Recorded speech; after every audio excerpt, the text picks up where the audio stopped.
ఆచి చికెన్ మసాలా. కాకినాడ జిల్లాలో భూముల కేటాయింపులు, ఆలయ భూముల కబ్జాపై సిపిఐ నేతలు న్యాయ పోరాటానికి సిద్దమయ్యారు. పిఠాపురంలో పవన్ కళ్యాణ్ కోసం తన సీటును త్యాగం చేసిన టీడీపీ నేత వర్మకు 3 ఎకరాల 40 సెంట్ల భూమి కేవలం 1% లీజు ప్రాతిపదికన ప్రభుత్వం కేటాయించింది.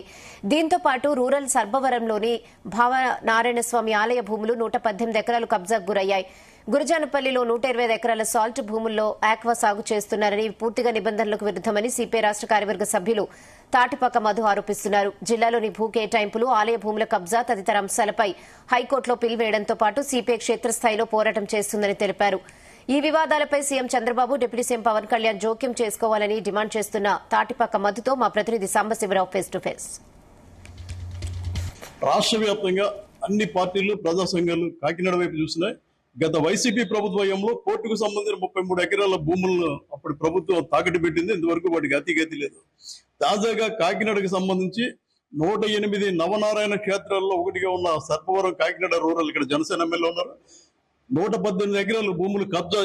ఇది పత్రికలో లేదా మీడియాలో చెప్పింది కాదు, సాక్షాత్తు ఈవో చెప్పడం జరిగింది.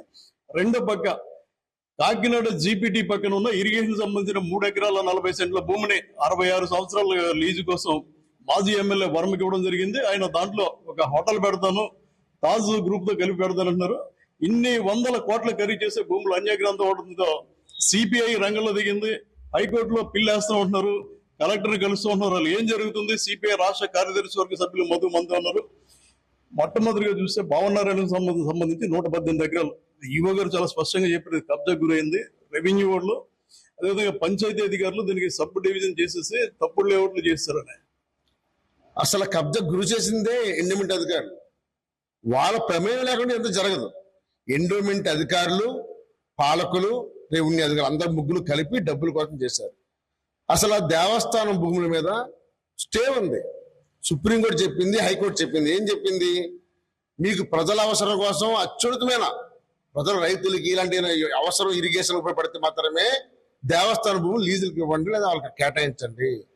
దేవస్థానం జోలికి వెళ్ళొద్దని సుప్రీంకోర్టు చెప్పినా వీళ్ళు వెళ్ళకుండా 22A నిషేధ ప్రాంతంలో ఉన్నది ల్యాండ్. కానీ రికార్డులు మార్చి వేసి తెలుగుగా మొత్తం ఆ భూములు తీసుకెళ్లి ఈరోజు ప్రైవేట్ ఫ్లాట్లు కూడా చేసి ఇక కబ్జా గురిందంటే చాలా సిగ్గుసేటిది. ఎందుకంటే నేను ఒకటే కోరుతున్నాను పవన్ కళ్యాణ్ గారు, ఎక్కడో ధర్మం రక్షిత రక్ష అంటారు పవన్ కళ్యాణ్ గారు. ఈ రోజు తన పక్కనే ఉన్న ఇంత అధర్మం అయిపోతుంది దూరం పెదపరే. ఈరోజు జనసేన ఎమ్మెల్యే గారు ఉన్నారు, పంతం నానాజీ గారు. ఇప్పుడు మాట్లాడండి. మేము ఏం కోరుతున్నామంటే, భవనారసం అనేది మా జిల్లాలో చాలా పవర్ఫుల్ గుడి. దీనికి ఎన్ని ఆస్తులు ఉన్నాయో అన్ని సిట్టు విచారణ చేయండి. సిట్టు విచారణ చేసి అన్నికైతే అన్ని ఆక్రమించుకుని మనకు తీసుకోండి. దయచేసి ఆ భూముల్ని స్టేడియం కానీ, ఆటలు కానీ, రికార్డింగ్ డాన్సులు కానీ దేనికైనా ఇస్తే మాత్రం పెద్ద ఎత్తున ఆందోళన చేస్తాం. ఆ భావనారసం గుడి ఆస్తుల్ని ఖచ్చితంగా వాటికే వాడాలి తప్ప వేరే దానికి వాడితే మాత్రం పెద్ద ఎత్తున ఆందోళన చేస్తామని తెలియజేస్తున్నాం. మరో పక్క ఎస్పీఎస్ఎన్ వర్మ పిఠాపురం పవన్ కళ్యాణ్ సీటు దాగం చేస్తారు. ఆయనకి అత్యున్నతమైన పదవి ఇస్తే వరకు జరగలేదు. కానీ తాజాగా 3 ఎకరాల 40 సెంట్లు మన కాకినాడ జీబీటీ పక్కన ఇచ్చారు. అక్కడ ఎకరం 100 కోట్లు ఉంది. ఆయనకి ఇచ్చిన జీవో కాపీలో ఏముందంటే, మార్కెట్ వాల్యూలో 1% మాత్రమే ఏడాదికి వార్షిక లీజు, అంటే 5 లక్షలు కూడా అవుతుంది. అలాగే 10 సంవత్సరాలు స్టేట్ జీఎస్టీ ఫ్రీ, 5 సంవత్సరాలు కరెంట్ ఫ్రీ. ఒక హోటల్ కోసం పైగా ఇది వర్మ మాట్లాడుతున్నారు తప్ప అటు నుంచి తాజు సంస్థ ఏదో ఉందో ఇంతవరకు పెద్ద ఎప్పలేదు. నా రాజకీయ జీవితంలో ఇలాంటిది ఎక్కడ చూడలేదు. సహజంగా గూగుల్ సంస్థలు కానీ, ఓ పెద్ద కంపెనీస్ కానీ స్థలం ఇస్తారు, ఓకే. ఒక ప్రైవేట్ వ్యక్తికి, ఆ వ్యక్తి ఎవరు? పవన్ కళ్యాణ్ ఎమ్మెల్యే అవ్వడం కోసం త్యాగం చేసిన ఎమ్మెల్యే, మాజీ ఎమ్మెల్యే వర్మ. ఆయనకి ఎమ్మెల్సీ ఇస్తానని చెప్పారు ఫస్ట్ హామీ, అది ఇవ్వలేదు. దాని తర్వాత రాజ్యసభ ఇస్తామని చెప్పారు, అది కూడా ఇవ్వలేదు. అప్పుడు ఎమ్మెల్సీ పోయే, రాజ్యసభ పోయే. ఇక దీనికి ఏం చేయాలనుకుంటే ప్రజల ఆస్తికి ఏర్పడొచ్చింది. అది కోట్లాది రూపాయల విలువైన ప్రజల సొమ్మును ఒక ప్రైవేట్ వ్యక్తికి దారత్వం చేస్తున్నారు. అది కూడా అన్ని ఫ్రీయే. 5 ఏళ్ల పాటు కరెంట్ కట్టకలేదు, రీఎంబర్స్మెంట్ అంతా కూడా. దీన్ని తీవ్రంగా ఖండిస్తున్నాం. ఇది అక్కడ ఏ విధంగా సమస్య అడ్డుకుంటాం. సిపిఐ అడ్డుకుంటుంది. అక్కడ హైకోర్టులో పిల్ ఖచ్చితంగా ప్రజావాజ్యం రాష్ట్రపతి సంప్రదించి హైకోర్టు పిల్ వేస్తున్నాం. అన్ని రాజకీయ పార్టీలు కలుపుకుని కలెక్టర్ గారు కలిసి ఇది ఒక వ్యక్తికి ఇవ్వడం మేము తీవ్రంగా ఖండిస్తున్నాం.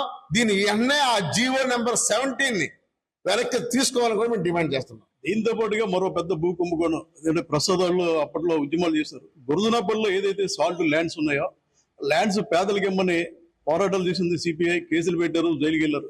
కానీ ఇవాళ ఆ భూముల్లో చాలా మంది ఏదైతే కూటమి నాయకులు ఉన్నారో వాళ్ళు చేపల చెరువులు, రొయ్యల చెరువులు ఎంజాయ్ చేస్తారు.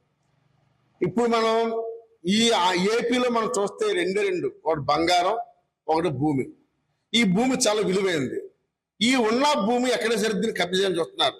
వచ్చే 5 ఏళ్లలో మళ్ళా నెగ్గమని కూటమి ఏం చేశారంటే ఎక్కడ సాగు భూమి అనేది ఏదైతే ఖాళీగా ఉందో దాని ముందు అన్ని పడిపోతున్నారు. ఒక పక్క పేదలకే గ్రామీణ ప్రాంతాల్లో 3 సెంట్లు, పట్టణ ప్రాంతాలు 2 సెంట్లు ఇస్తామని చెప్పారు. అది ఇప్పటికీ ఇవ్వలేదు. దరఖాస్తు చేసుకున్నారు, పక్కన పడేశారు. మొత్తం పక్కన పడేశారు. అందుకని మేము ఏమన్నామంటే ఈ సాగు భూములు దయచేసి పేదలకు ఇవ్వండి, లేదనుకుంటే ఏప్రిల్ 1st వీక్ లో మేమే ఆ సాగు భూముల్లో ఎర్రజెండాలు పాతి పేదలకు ఇస్తామని తెలియజేస్తున్నాం. ఇది పరిస్థితి.